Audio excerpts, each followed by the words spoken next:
How's it going, everyone? Welcome to another episode of the CK Podcast. I'm your host, Leo Bias. Today we have a very special guest, Devin Williams from In the Lab. The man is a content creator, filmmaker, and producer.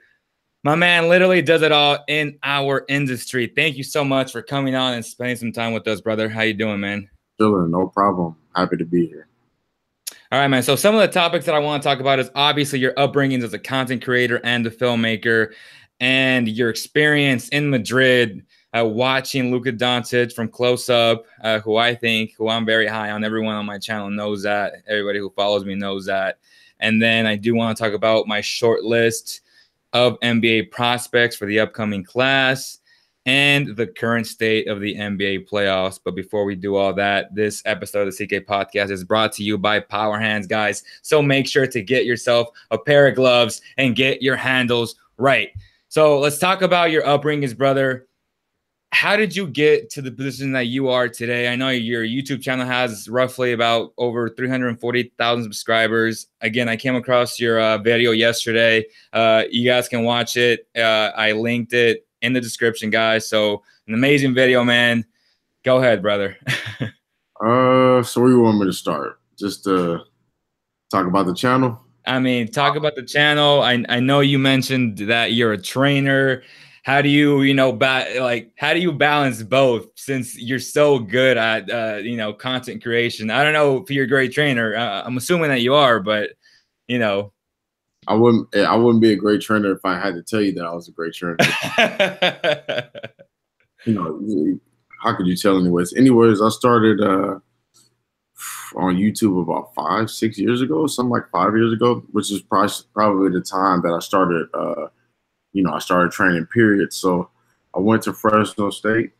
It didn't turn out the way I wanted to because I got hurt. I made the team and whatnot.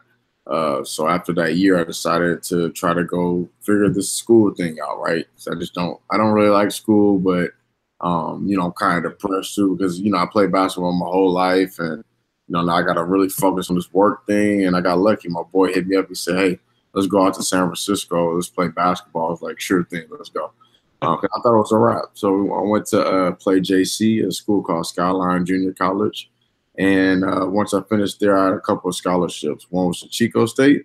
The other one was a school called Academy of Art, the Division II. So my thing was, I'm probably not going to make the NBA, right? So I'm going to have to start thinking about this logically. I have knee problems. That's why I didn't make the Fresno State team. So I went with the Academy of Art when I could have went to Chico.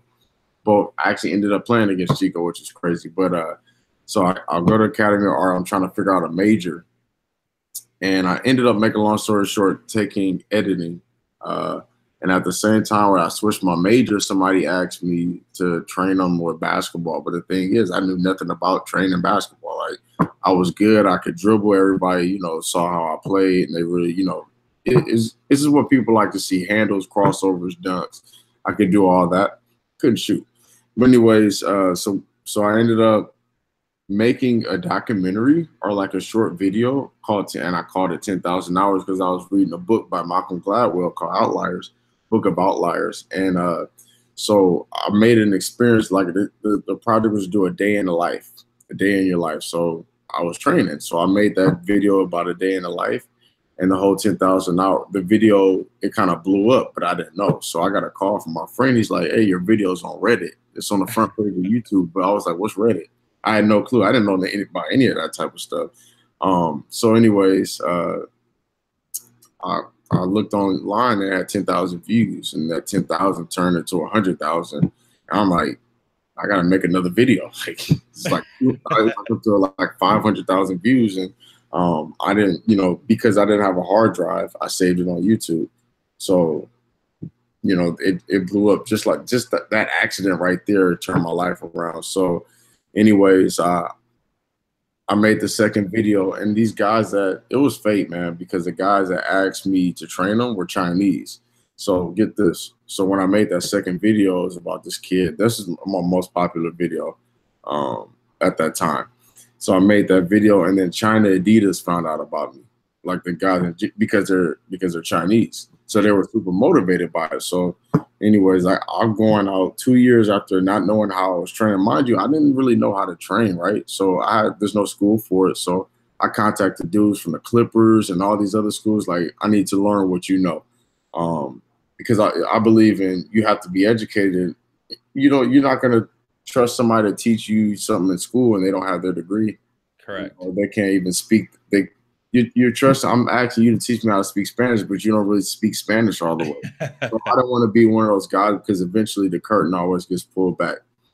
This is a long story, but I'm trying to make it as short as possible. So after the whole Adidas thing blew up, and I started to blow up, I kept making more videos. I kept training players. I went from young kids all the way to pros, and I still do the same thing today.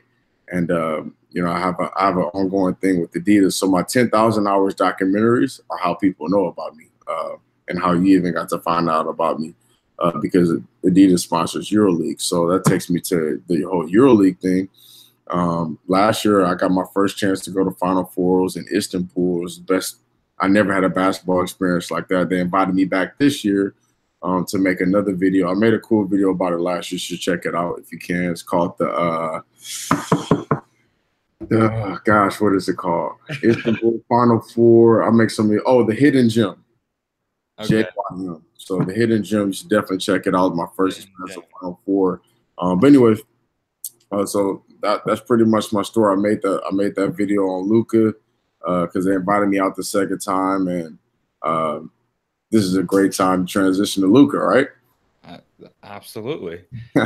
What's your perspective on him, man? To me, he's a pick and roll savant, just great offensive player. I know the biggest question mark from a lot of scouts that I've spoken to is his athleticism, but being a reporter here for covering the Kings and obviously the entire NBA, but I'm stationed here and I watch every Kings game. I'm there every game. And we have a guy by the name of Bogdan Bogdanovic, and who's a very good friend of mine. The one from Sacramento Kings?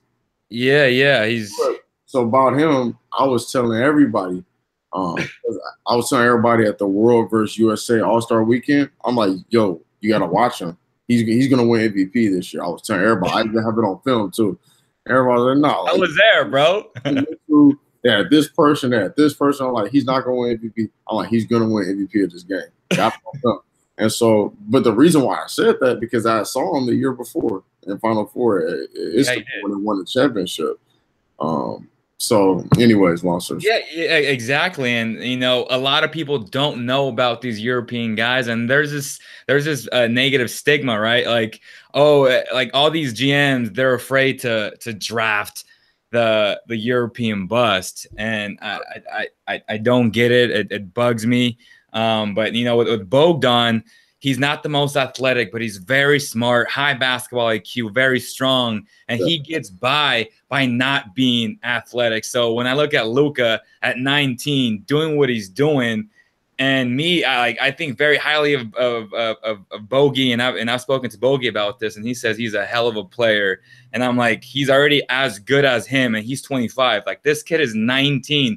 I don't think people really understand that yet. There's a lot of times when you get, obviously, I don't think that he's going to be able to jump any high or run any fast anytime soon. But what I've seen from him is he's a pick and roll guy, and like that's exactly what the NBA is right now. I mean, it's not so much ISO heavy, and the guys who are playing ISO heavy are absolutely losing.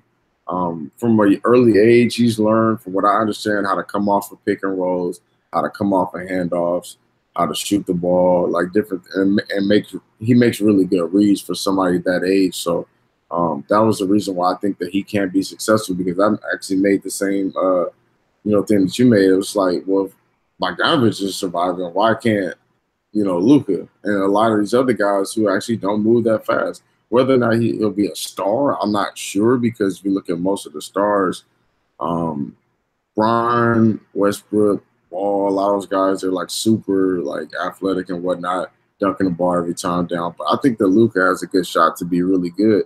I'm actually hoping. I'm not saying that he plays the same, but I'm hoping he's going to be something similar to Ginobili. Like, I really like him. He's very smart for somebody that age. People don't understand, man. There's no college guys coming over to the EuroLeague and winning the EuroLeague championships. These dudes are good. Yeah. you see how slow the game is played.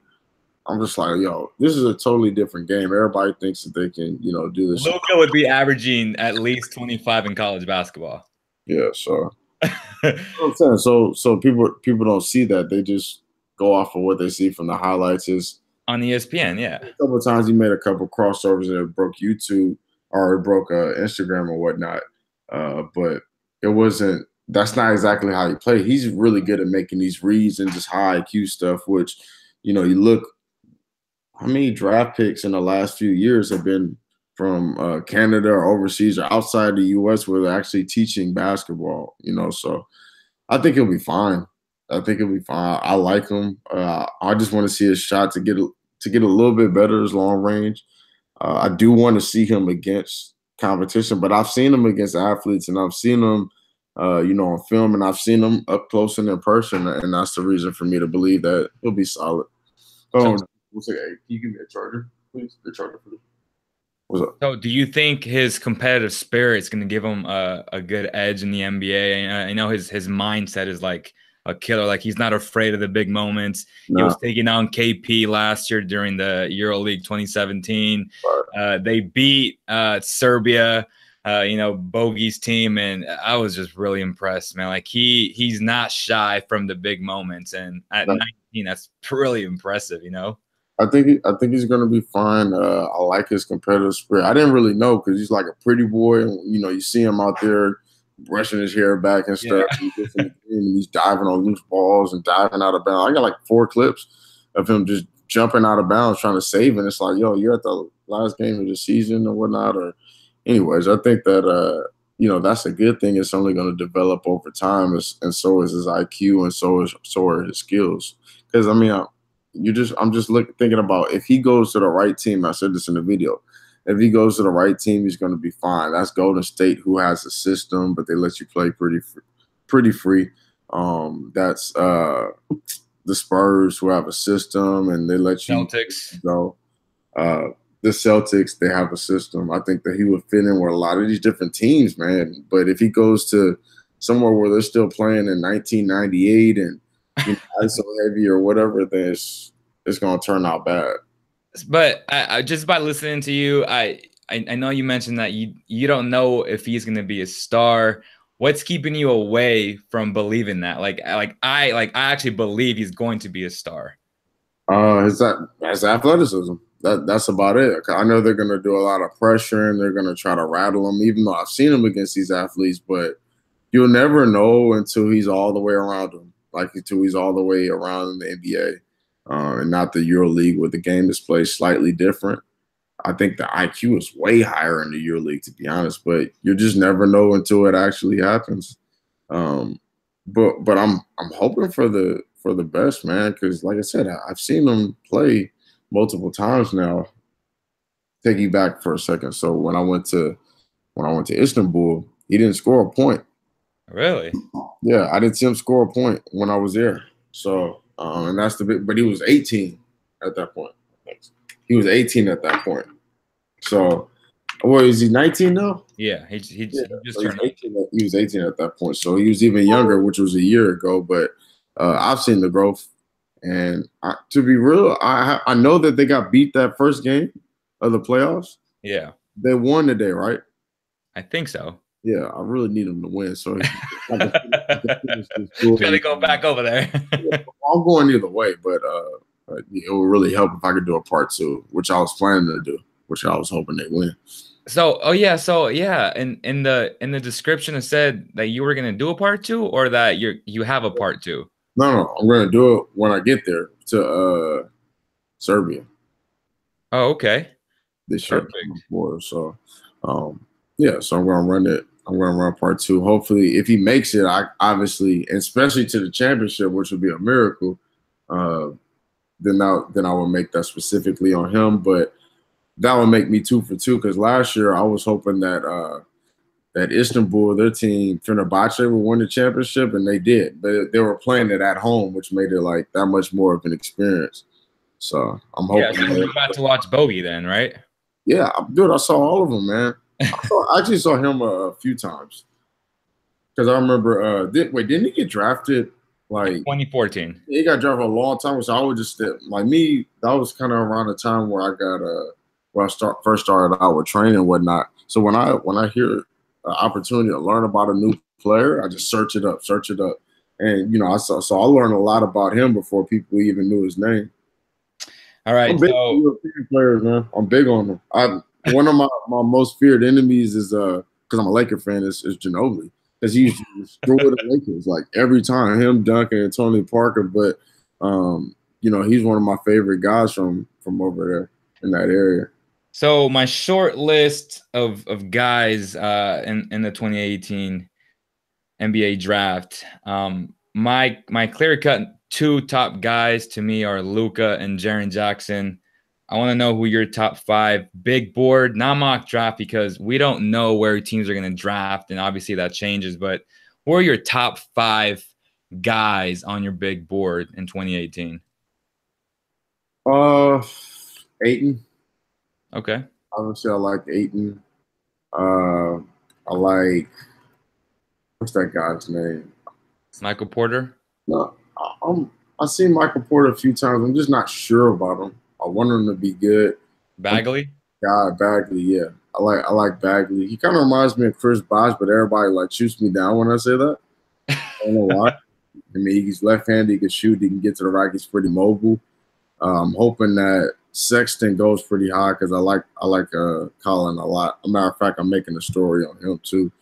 But he's kind of got that dog in him, and I think that Colin Sexton is pretty good. I may have named 4 or 5 guys. I may have named too many guys, but You think he's going to be better than Trae Young?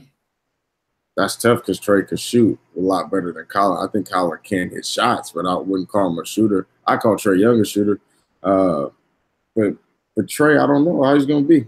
But if you put him up against Luka, I mean, he's small. He's smaller than me. I'm 6 foot. He's smaller than me. So Luka's like a big body. When I saw him, I'm like, okay, I can see why.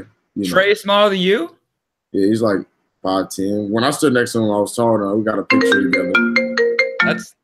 That's crazy. Yeah, so he's listed at 6'3". Oh, Trae Young? Yeah. He's not 6'3", so. Oh shoot. Yeah, though, man. Anybody can shoot like that with that much confidence I think he's the best shooter in the draft, no doubt. They say he's only going to get better because the NBA is like the spacing is great. So. Yeah, I mean, and that's what I say. The only issue I see with Trae Young is obviously his defense. He's little, as you mentioned. I didn't think he was shorter than 6 foot, but that might be a huge concern. I worry about his shot selection.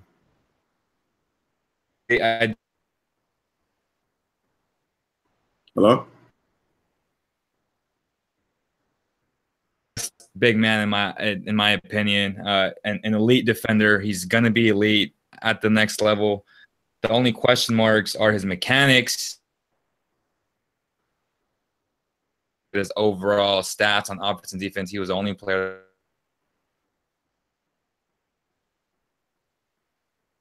You're breaking up a little bit. Certainly use them as a supplement to film and to like the eyeball test. And I just think Jaren Jackson as a playmaker, he's more of the modern big. DeAndre Ayton is more of the traditional, throw it in the post and go give me a bucket. I don't see Ayton that as a Anthony Davis type player who can make plays, and he's very slow laterally, and that's something that Jaren Jackson's really good at. So I just feel like his game will translate better at the NBA level. But you think Luka is the best player in the draft? Oh yeah, I think he's the safest. I think at worst, like just the way he plays now, like all these guys, they have a potential to be busts. But with Luka, I feel like at worst, he's a 6th man of the year type player. Mm-hmm. And his ceiling is like the best. It's obviously a star, but you can't go wrong with drafting Luka Doncic.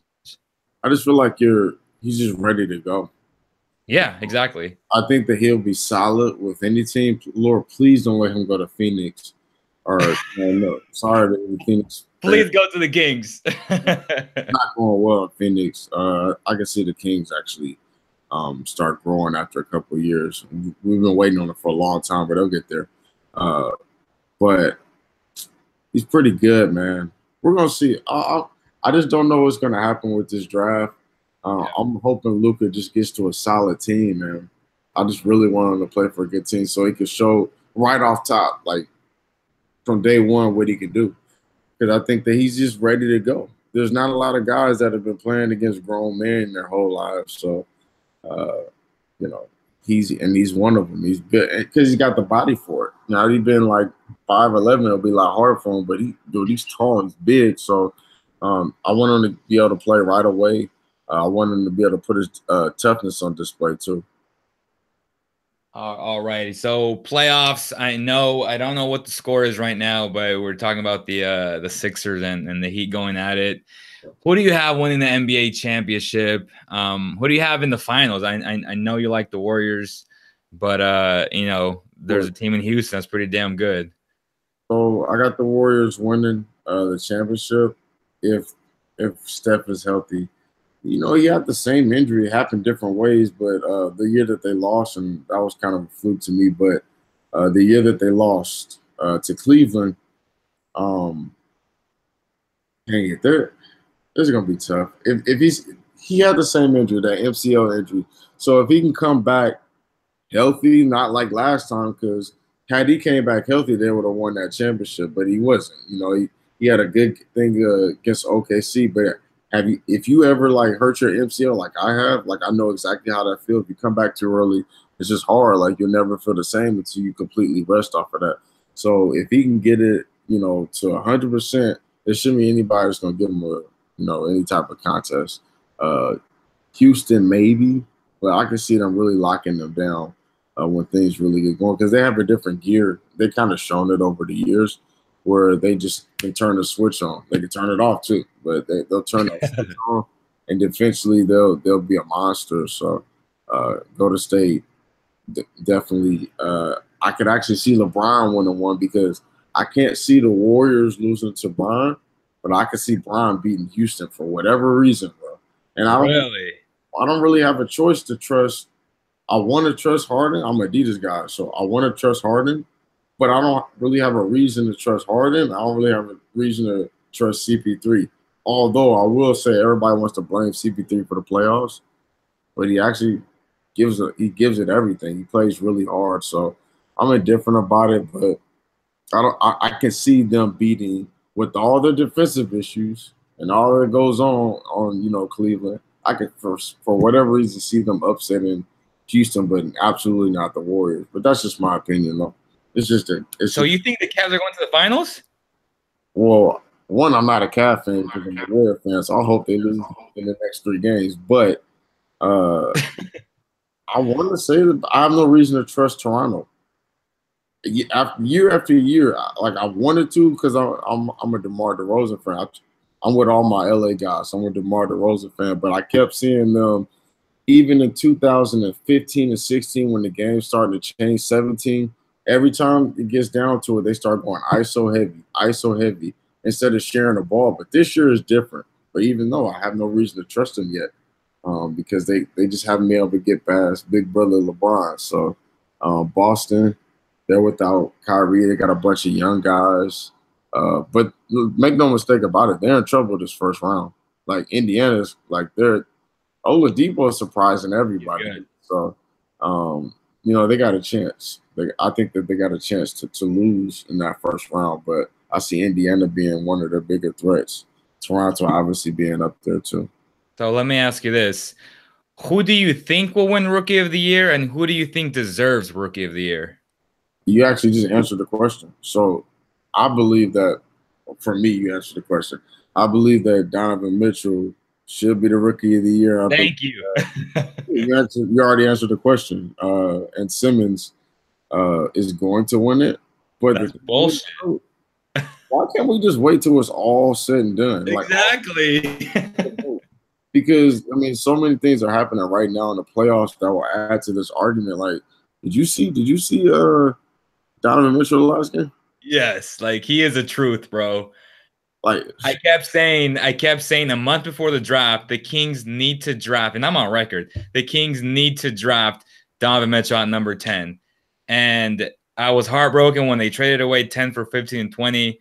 And then when the assistant GM told me that they would have drafted him at 15, makes me feel even worse. Yeah. Which is probably baloney. But the fact that they didn't draft him at 10, you know, like it hurts me every time I watch that kid play. I'm happy for him because I got to interview him during the pre-draft workout process, but I just knew he would be a very good back. Obviously, nobody knew that he was going to be like a franchise player, like right off the bat. But I really thought very highly of him. And I called two guys and after I saw one in the summer league, both of them in the summer league, but one in the was the pre-draft. Yeah, so pre-draft. What's it pre-draft? What is it called? Oh, the combine, NBA combine. Yeah.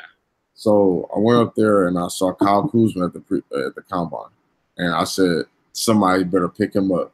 I'm serious because he was doing the way that he was playing. I couldn't see not work in the regular season, and I kept calling like, "Yo, Kuzma gonna have a 30-point game.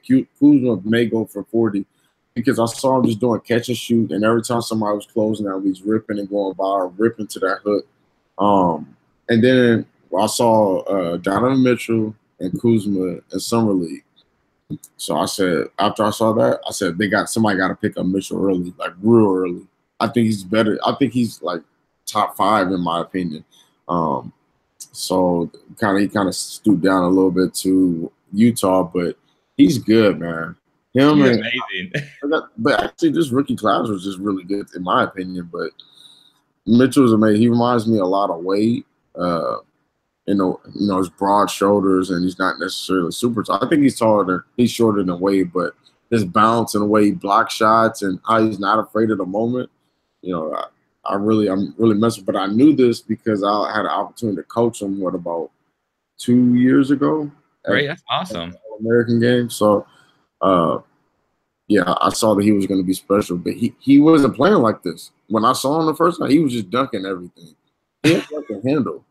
He actually has a jumper. Like, he makes shots, big shots. So. Oh, I know. I mean, to me, I feel like he's a combination of Wade and Damian Lillard. Like somebody else made that comparison too. Somebody even took it back and said Baron Davis, which I can also see a little bit too. Just a big body. He's good. He's the real deal. So, you know, Simmons is cool, but how many threes he make this year? None. And people will say, well, that's exactly what I'm saying. And he's a redshirt rookie. Yeah, and so people they always go to the extreme of saying, well, they still can't stop him anyways. It's going to be a team that's going to stop a guy that can't hit threes. This is going to be the wrong matchup for him. Game 2. I mean, my thing is, as a defensive game plan, I want him to score 24 to 30 points a game. If he gets 15 assists, the game's over because that's what he wants to do. He wants to pass the ball. He's not a killer. Donovan Mitchell's a killer. Yeah, he is. But I actually really like Simmons, though. Me too. I love him, but I would not put him over Donovan Mitchell. Yeah, he's kind of brought him and Donovan Mitchell have brought back this old school type of mentality where I just don't care who you are. And you can hear some of the stuff that they said. They're actually really confident guys, like both of them. And I think that, you know, as where Wade is leaving out, where Brian is getting older, these are the two guys that are stepping up in their place, or, you know, they're going to be stars on their own. So I can't wait to see what happens with both of them, though. But I like Donovan Mitchell better. So let me ask you this. I was talking to my photo editor, Emmanuel, and we pretty much said, I guess he was saying, why is it that Donovan Mitchell, Jason Tatum, they were able to transition as rookies to the NBA? Because everyone always uses excuses for these kids like, oh, they're too young, or they're not strong enough, or the NBA speed is way different. How is it that Mitchell, Tatum, true rookies, were able to not have any issues whatsoever and just straight up ball, and all these other kids are so inconsistent? Is it just these two kids being so special? Or is it just like these other guys not being that good? Like part of it is the game is changing. So if you can shoot and you can play defense, then you can play in the NBA. That's why I think a lot of the guys, and you can make reads too. That's why I think a lot of guys in Europe would do just fine given the right team. But A lot of these guys, don't get it wrong, they're good, but this is a different age of basketball where if you could spread the floor out, you have a lot of lanes to attack, especially if you're fast and all that. But if you could shoot, and you could do these little things like Donovan Mitchell can do, like Kyle Kuzma can do, like some of these other guys can do, then you could fit on pretty much any team. A lot of different teams. So because it's pick and roll. So if you can run your man off a pick and roll, I mean, now you got a big man guarding you, and it's like a 2-on-1 if he goes over the top of the screen. So the game is so spread out. So you could stand, if you could play with Russell Westbrook or LeBron James, or just spot up. So if you could hit shots, I mean, you have 12 points, 15 points a year. So, and then if you could catch lives, you know, Russell Westbrook will throw it up to you. LeBron, Chris Paul, these guys will throw it up to you. Whereas a lot, like what happened is years ago, a lot of rookies couldn't do this well because the game was more compact. It was more in the paint, and it wasn't, you know, as popular to shoot threes. So I would expect it to be a lot easier nowadays. You know, we always had an argument. I don't know how you feel about it. If Jordan and Kobe played in this era, how would they be? But the game has changed so much. I mean, Exactly. people are able to draw fouls. You know, the way that people are able to shoot, how spread out, how pick and rolls run almost every time, along with handoffs and all these different things, which it wasn't happening in Jordan's era or whatever. You know, it's actually hard to just make that comparison in general. But it is definitely to say that today's game is so wide open. It's a little bit easier if you're skilled to survive nowadays. So one last basketball question. I actually just slipped on it. No, I didn't. James Harden, man. I love the guy. Obviously, to me, he's the MVP of the league. But do you think that the NBA should just change the rules as far as traveling and make it 3 steps or more? Because I feel like he gets 5 to 7 points a night purely on his like taking 3-4 steps every single night. Oh, you said he's traveling. Yeah, I mean, he travels like crazy and they never call it, which I think is unfair to every other player in the NBA. That's what I'm saying. Like, if they're gonna allow him to do it, they should just change the rules, right? So it's interesting because, like, I study this stuff, right? So I actually don't think most of them are travels. I made a video on it compared to layups, which you should actually check out. Okay. I think that it could. I'll send it to you, but I think that it could change your mind on what you're actually seeing.